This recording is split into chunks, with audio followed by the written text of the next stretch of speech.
ensuite, et le dernier tuto du jour, on va voir un petit peu comment est-ce qu'on crée un motif. Alors, un motif, on va réutiliser ces formes-là que j'ai fait juste avant. Le motif, pour lui, ça va être assez simple. Donc on va avoir à créer l'élément du motif qui va être répété. Donc on va créer par exemple ici un carré de 9 petits carrés.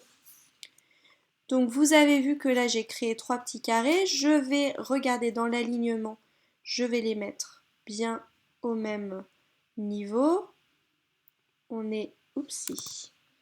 Alors effectivement, ce que je vais faire, c'est que je vais les fusionner, chose que je n'ai pas faite. Donc vous voyez que ça peut servir à ça, c'est que je dis que ces formes sont les mêmes alors que ça a été découpé. Et donc là dans alignement, je ne devrais plus avoir ce souci, on sait que c'est aligné dans ce sens-là et qu'ils sont alignés sur la même ligne. Je vais venir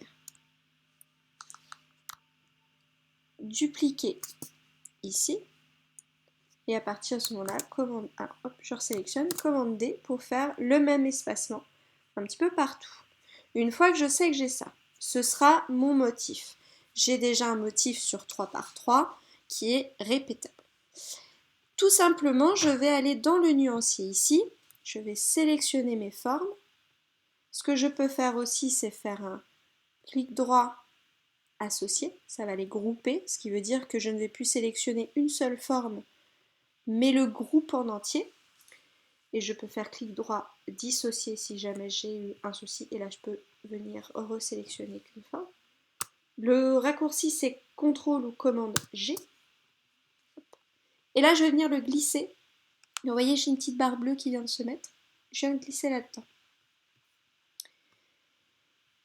Pour modifier le motif, vous avez vu, ça nous a fait une nouvelle nuance de motif. On double-clique dessus. Et là, on arrive dans une option de motif. Et ça, c'est notre aperçu. Vous voyez que du coup là j'ai un motif qui se fait mais du coup qui se fait pas exactement comme ce que j'avais prévu puisque je n'ai pas d'espacement entre le reste du motif. Pour ça, je peux venir le modifier hop, avec adapter la mosaïque à l'illustration et je vais tester avec un espacement horizontal et vertical d'1 millimètre.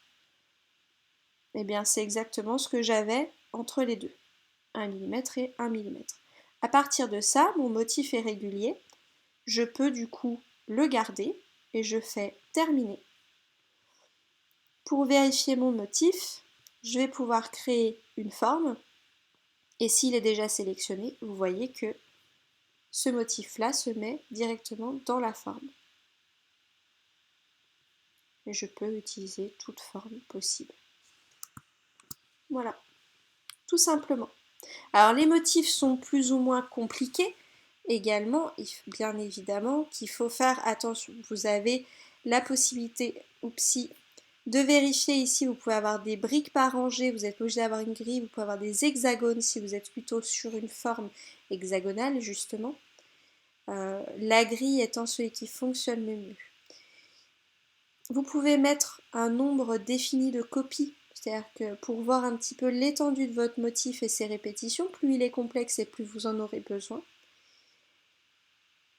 Et vous pouvez effectivement modifier en fait et adapter la mosaïque à l'illustration en question. Là je mets annuler parce que j'ai pas fait de modification particulière. Et voilà comment faire un motif, tout simplement. Alors à savoir qu'une fois que votre motif est créé, vous ne pouvez plus changer les couleurs.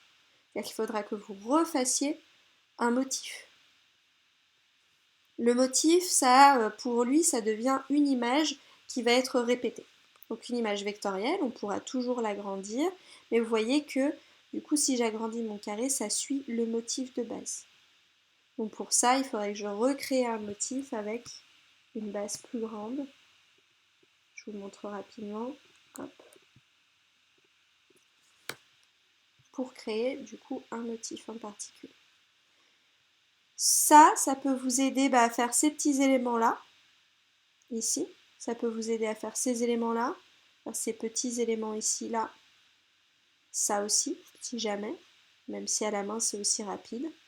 Et voilà. Dernière chose à montrer, qui rentre dans la trame et dans le motif, c'est l'outil trait qu'on a ici. Vous avez aussi l'outil arc, l'outil spirale, mais l'outil trait, c'est celui qui est le plus respecté. Vous pouvez également créer, donc je vais mettre un contour noir, hop, je vais le mettre à 5, donc le contour c'est fait rouge.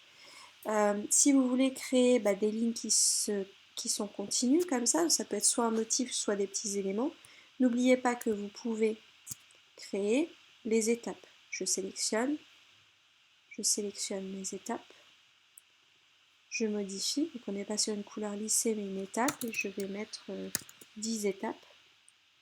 Vous pouvez toujours recliquer dessus pour remodifier 20 étapes. Et recliquer pour modifier 30 étapes.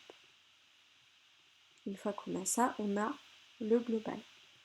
De même, ici, vous pouvez, si vous raccourcissez, vous voyez que le contour s'adapte à l'illustration. Parlant du contour, pendant qu'on est sur les traits, vous avez ici, du coup, le contour, vous pouvez choisir l'épaisseur. Je vais agrandir. Et vous avez un sous-menu dans le contour.